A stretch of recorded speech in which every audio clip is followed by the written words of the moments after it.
Hello friends, welcome to GK Notes. So in this video we are going to study about the Mughal administration, which is a part of medieval history. So let's start it.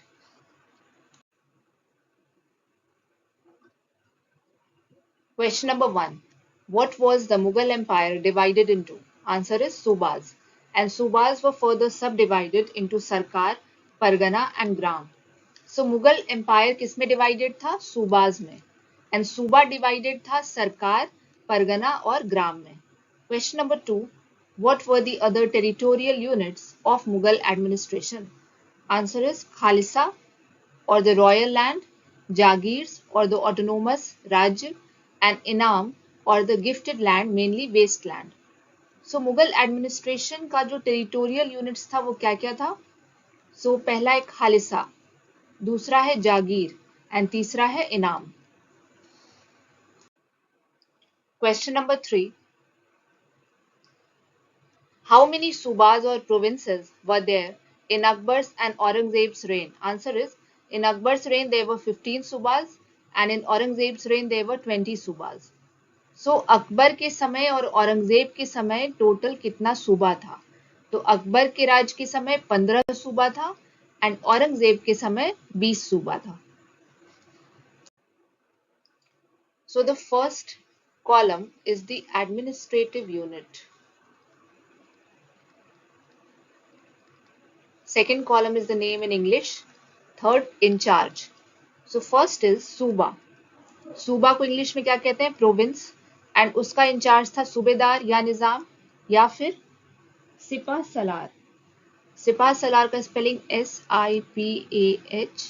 SIPAHSALAR. So the in charge of सूबा is सूबेदार या निजाम या सिपा सलार. Then second administrative unit है सरकार. सरकार को इंग्लिश में कहते हैं डिस्ट्रिक्ट एंड इसका जो एडमिनिस्ट्रेटिव हेड था उसको कहा जाता है फौजदार. एंड अगेन सरकार का जो रेवेन्यू कलेक्शन करता था उसका इंचार्ज कौन था? आमिल या अमाल गुजार. देन परगना. परगना मतलब तालुका एंड इसका जो एडमिनिस्ट्रेटिव हेड था वो सिकदार होता है एंड जो रेवेन्यू ऑफिशियल था उसको कानूनगो कहते हैं. फिर नेक्स्ट है ग्राम. ग्राम मतलब विलेज हुआ एंड विलेज हेडमैन कौन था? मुकद्दम. एंड विलेज अकाउंटेंट कौन था? पटवारी. ये सब पढ़ रहे हैं हम लोग मुगल एडमिनिस्ट्रेशन के समय का. मुगल एडमिनिस्ट्रेशन.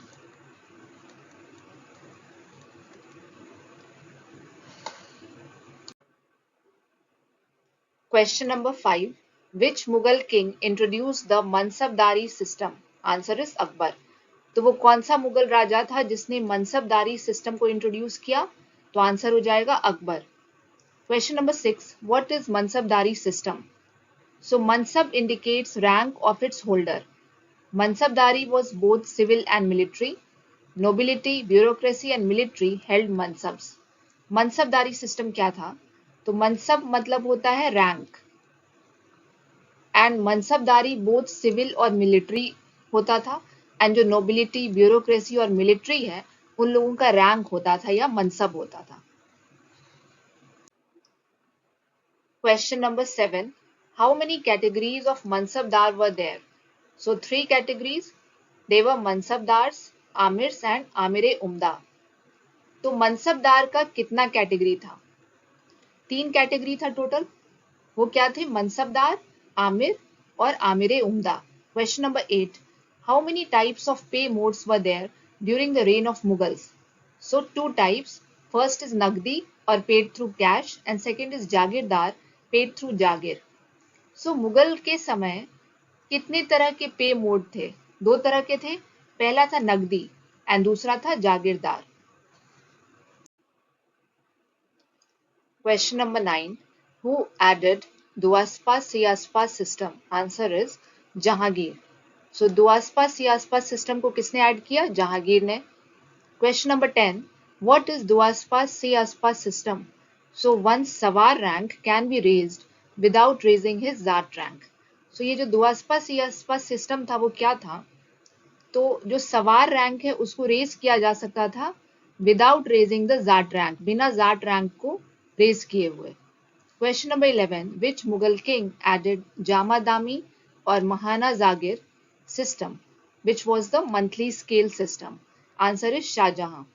So वो कौन सा मुगल किंग था जिसने ऐड किया जामा दामी या महाना जागिर सिस्टम, जो कि एक मंथली स्केल सिस्टम था? आंसर हो जाएगा Shahjahan. Question number 12. What was the major cause of decline of Mughals? So Shah Jahan added Jamadami or Mahana Zagir system, which was a monthly scale system, and it caused Jagirdari and agrarian crisis. So major cause क्या था Mughals के decline का? तो शाहजहां ने add किया था जामादामी या महाना जागिर सिस्टम, एंड इस वजह से जागीरदारी और एग्रेरियन क्राइसिस देखने को मिला, and this was the major cause of decline of Mughals. Question number 13. How many methods of revenue collection were in practice during Mughal administration? So methods of revenue collection were Kankoot, which was the estimate, Rai, which was the yield per unit area, and Zabti was based on the yield of crops. So Mughal administration में कितने तरह के methods थे revenue collection के?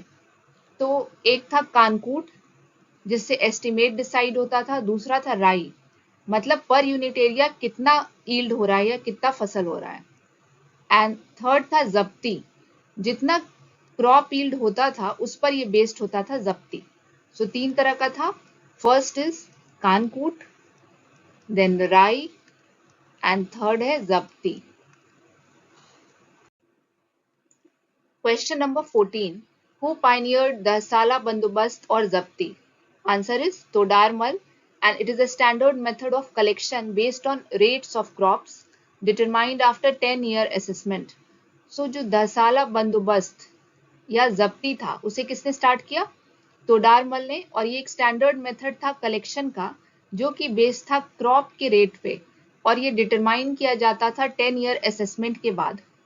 Question number 15. What was the Jagirdari system?